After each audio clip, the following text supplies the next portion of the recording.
Okay, we'll go back to our agenda now, and these are the land development regulations. It's PZB HRPB 15-029-00001. Consideration of a city-initiated text amendment to Chapter 23 Land Development Regulations, LDRs as follows. Article 1, 23.1-12, definitions. Article 2, 23.2-6, rezoning of land and future land use map amendment.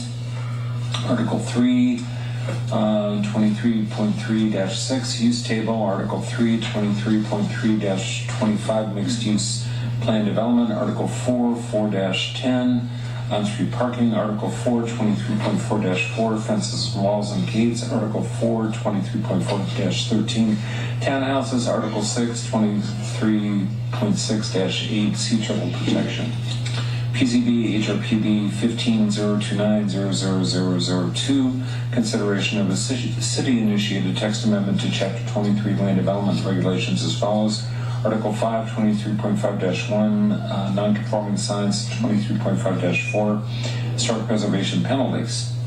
And PZB HRPB 15-029-00003, consideration of a city-initiated text amendment to Chapter 23 Land Development Regulations as follows. Article 4, 23.4-18, portable storage units. Got that? Thank you. Thank you, Mr. Chairman. I was winking at staff, and I don't have anything to say because you basically said it in the introduction. But all humor aside, as I've mentioned over the past several months, we were moving forward with some amendment to the LDRs to address some issues that we tackled along the way that we did not think of. So in a way to improve the understanding of our regulation and to continue facilitating the implementation, we're moving forward those changes. All the changes that you mentioned in your introduction are represented in the attachment A of your report. They are proposed as highlight and strike-through version to those sections. And also you have the permitted use table as we amended it. In this round of amendments, we're proposing specifically to address some definitions. We are proposing those definitions that either we are amending them or are new that we did not think of in prior iterations. We are proposing changes to the permitted use table. Some of the permission, we are making sure that they are provided a different level of intensity. And also the permissions that are carried forward to those intensity as well. We've proposing a mixed-use urban plan development that will, I think this is an effort to initiate or to spur some redevelopment of smaller sites that are east of 95. Also, we're addressing off-street parking. Specifically, we think that because Lakewood is different, original, and we have an urban fabric, allowing certain parking provision, on-street parking provision to be counted toward off-street parking requirement, we think it's a good thing. We're addressing an item in the medium and high intensity conditional use. That is just a clarification specifically to the townhomes, as we've dealt with doors, front doors that we did not want to be located next to residential uses and districts. Also, we're addressing portable storage units. We did not have any regulation in that aspect, so that we're addressing that. Article 5 is supplemental regulation, which is the sign section. We're dealing with the non-conformity of that section, dealing with a settlement agreement that the city had reached as it relates to billboards. As we discussed the previous months, trying to resolve and address some historic preservation as it relates to penalties were done without certificate of appropriateness. We're trying to rectify this situation. And lastly, we're including some changes to the environmental regulations specifically to address sea turtle regulations. As such, this is what we're proposing. I hope you had time to peruse the documentation. If you have any question, you can express this question. We'll try to answer them as best as we can. And as such, your decision will be a recommendation to the City Commission, which will be heard the 16th. Unfortunately, we try to work as fast as we can to keep up with pace, and sometimes the agenda seems to be aggressive. So, but we're trying to do the best that we can. Okay. So if you have any question, I'm here. Mr. Water is here. Ms. Alterman is here, and Amy is here, so we can answer your questions. Okay. Thank you. And this was heard before the Planning and Zoning Board last week? That is correct. Okay. And their recommendation was? They unanimously recommended approval to the Commission. Did they have any changes? No, they did not. Okay. Can we start at the back and kind of work forward? The turtle lighting regulations, I know that's a DEP requirement. Are these over and above that, or is there's something significantly more related to our regulations in terms of well,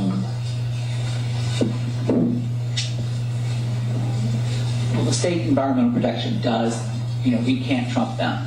What this does do is facilitate Lake Worth being the master of its own destiny in terms of sea turtle protection. Right now, we're beholden to what the county requires, and there has been some issues with that. The town of Palm Beach has its own rules. Now, Pan unfortunately doesn't, and we thought it was appropriate, especially as we move forward and we are trying to, at some point, a lease on the district property, or lease second floor, at least on the casino, that there has come up that some of the lighting is a little bit above and beyond what would be required by other municipalities with their own sea turtle ordinance, but ours was put in place for the requirements of the county. And so we want to have a little bit of relief on facilitating not such an onerous approach to sea turtle protection, and have our own rules in place for that. I would agree with the concept, but we can have less onerous regulations for the city, and not usually it errs in the opposite direction, where if you have a local ordinance that is subservient to either a county or a state, you can have stricter requirements, but not necessarily lesser. No, ours aren't less than the state. Where we have gotten a little bit interesting is that we are protecting sea turtles that can't see the lights. The whole western side of the casino project, the beach project, has turtle lighting. Our ordinance is meets the requirements from the county were more stringent than what the states were. Okay, that's We're following the state so that we don't have to have turtle protection lighting on the west side of the dune where the turtles can't see it. It will be shielded. There will be different bulbs put in. There is concern about night glow, and that will be achieved with this. But we're going to come back later with a dark sky ordinance for the city as well. Okay. I was working on that. It got a little bit more involved than I was anticipating, and we just couldn't bring it forward now. So it'll probably come in the next 6 months or so. And since sea turtle nesting is seasonal, could there be an approach to adjust the illumination during certain periods of the year too? That would be an option. And that would allow for these Yes. changes? Okay. We could, in theory, have a switch. Turtle season lighting, non-turtle season lighting. And can we go to the permitted use table? And just for everyone's benefit, can you, there wasn't a good legend about the CP and A, if you could just tell us what those designations represent as a reminder. He is permitted by right. A is administrative use, which is approved by staff, which can be placed, included with some conditions. And then the conditional land use comes before one of the boards. Okay. Okay, and if you go to the next page.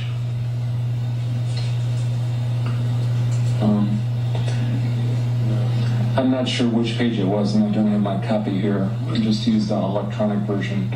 But I'm always concerned about the differentiation between grocery store neighborhood and convenience stores and markets, and where the line is drawn there. They're very close to being the same thing. We had what could be, and Ms. Alderman can probably help me word this better than I will. Our definitions or understandings or interpretations of what these different things are have become quite murky as we've moved into the 21st century. It used to be very clear what a convenience store was, what a produce market was, what a wine store, a drugstore, whatever. Now it's very hard to tell the difference between one and the other. We had a prohibition on convenience stores. They had to be separated by a certain distance. We took that out because essentially a convenience store is the same thing as a pharmacy. Mm-hmm. You can buy lottery tickets at the pharmacy, you can buy alcohol, you can buy your everyday things. And so we're trying to have some consistency among what is looked upon as being the same or similar type use and reviewed in the same and similar manner.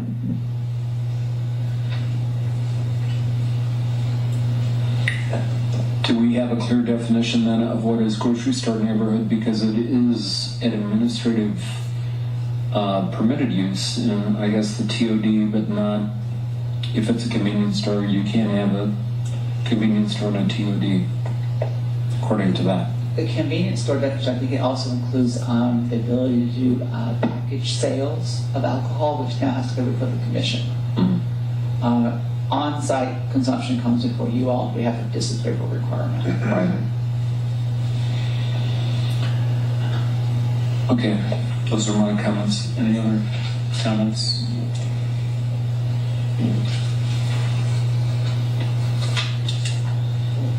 When can we talk about parking?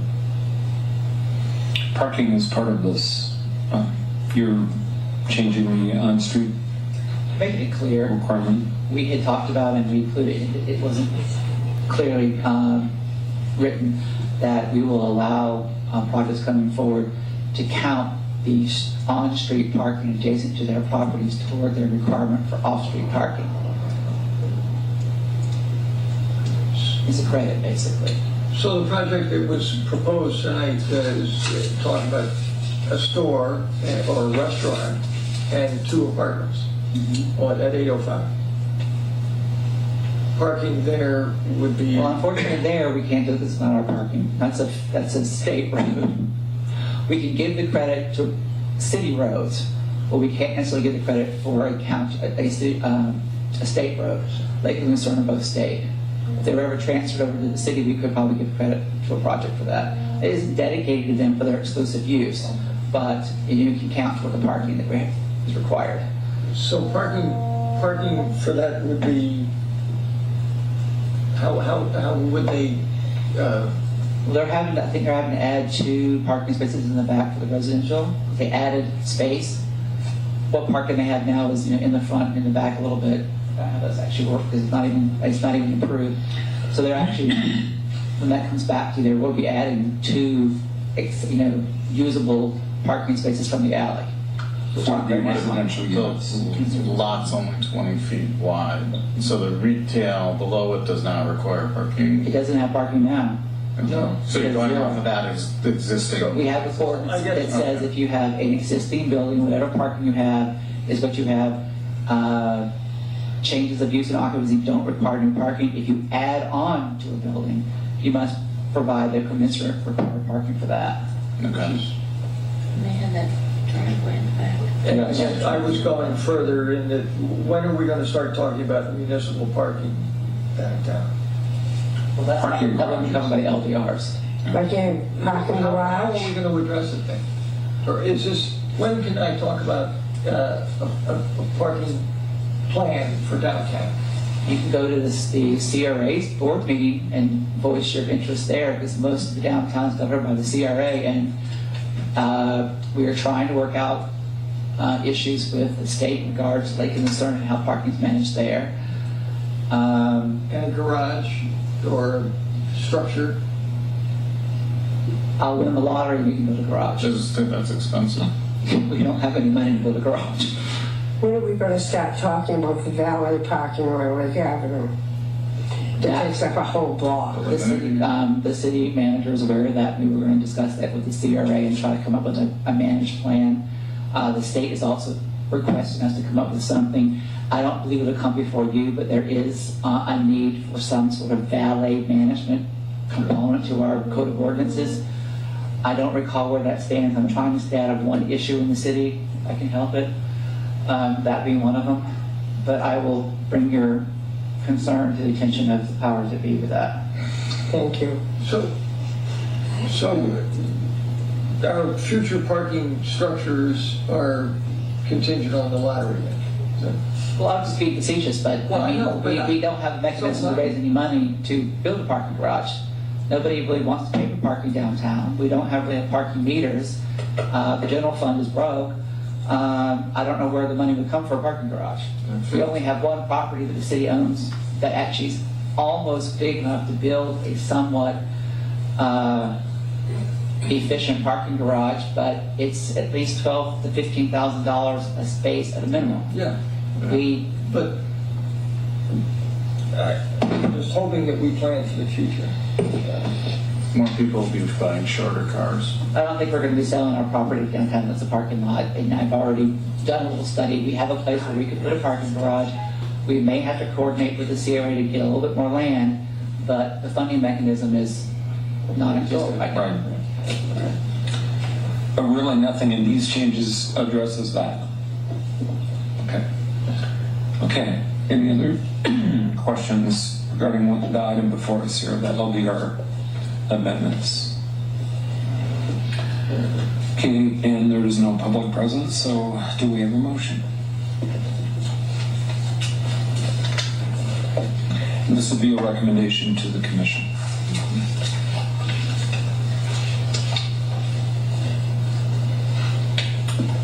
Is that for each of these? One motion. You can do one motion.